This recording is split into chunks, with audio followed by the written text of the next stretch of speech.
Assalamualaikum warahmatullahi wabarakatuh. Alhamdulillah wassalatu wassalamu ala rasulillah Sayyidina Muhammadin bi abdillah wa ala alihi wa ashabihi wa mawala amma ba'd. Hadirin kaum muslimin rahimakumullah. Dina surat Al-Baqarah ayat 275. A'udzu billahi minasyaitonir rajim. Bismillahirrahmanirrahim.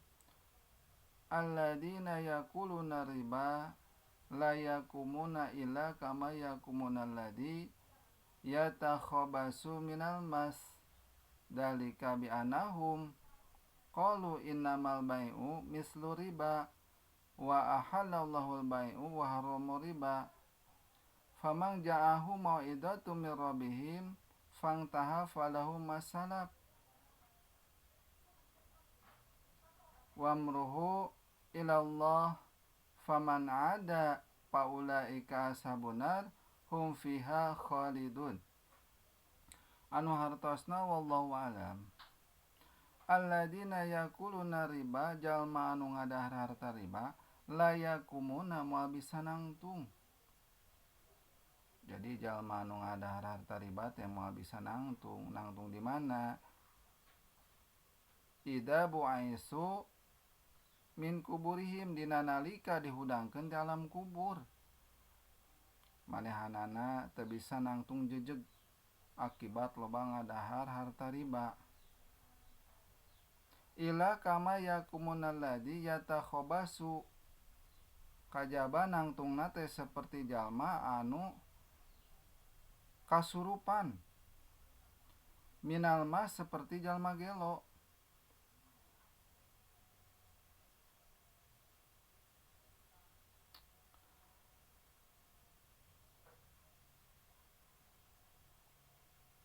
Dalika bi anahum jeung manehanana teh jeung karena manehanana ngucap qalu innamal bai'u mislu riba sanyanyana riba teh sanyanyana dagang teh sarua jeung riba wa ahlallahu al-bai'u wa haramu riba padahal Allah ngahalalkeun dagang jeung haramkeun riba.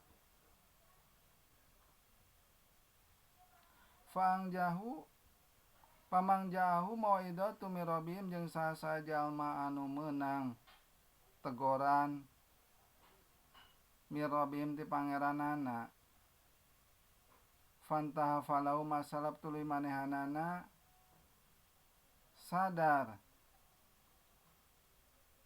wamruhu ilallah anu geus manggeus pasrahkeun ka Allah. Waman ada faulaika jeung di mana manehna jeung saha anu balik deui kana eta pagawean nya manehanana jadi penghuni neraka. Waman ada faulaika faman ada faulaika ashabunar manehanana bakal jadi penghuni neraka hum fiha khaliduna fiha jeung baris langgeng di dinyana. Hadirin kaum muslimin rahimakumullah. Jadi dina masalah riba jalma anu ngadahar harta riba teh eta moal bisa nangtung jejeg sabab beuteungna dipinuhan ku harta riba. Nangtungna seperti jalma anu gelo anu kasurupan setan padahal pikiranna sadar akibat beuteungna berat.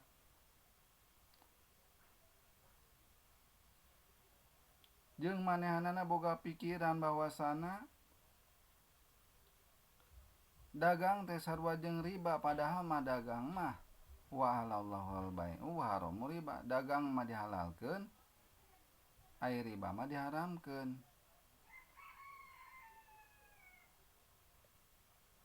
Jeung saha jalma anu meunang teguran ti pangeranana tuluy manehna sadar hartina eureun tina pagawean teh teu migawe di eta riba anu geus manggeus teu kudu ditagihan deui teu kudu dituluykeun deui sadar manehanana anu geus manggeus pasrahkeun ka Allah minta hampura ka Allah baris dihampura ku Allah asal eureun nu geus teu kudu ditagihan deui pamang waman ada paulaika sabunar jeung lamuhan manehanana saha jalma anu balik deui maka manehanana bakal jadi penghuni neraka artina balik deui migawe nuluykeun deui usaha teh hese geunaan keneh praktek ieu dagang duit balik deui kana usaha kitu ta eta bakal jadi penghuni neraka hum fiha khaliduna manehanana baris langgeng taku kituna hadirin kaum muslimin rahimakumullah urang sebagai manusia anu dipaparinan akal kudu bisa milih kana usaha anu memang sesuai syariat agama anu dihalalkeun sabab moal aya manfaatna harta riba mah moal jadi kehalusan bahkan jadi laknat ke urang naudzubillah summa naudzubillah mudah-mudahan aya manfaatna billahi taufiq wal hidayah wassalamualaikum warahmatullahi wabarakatuh.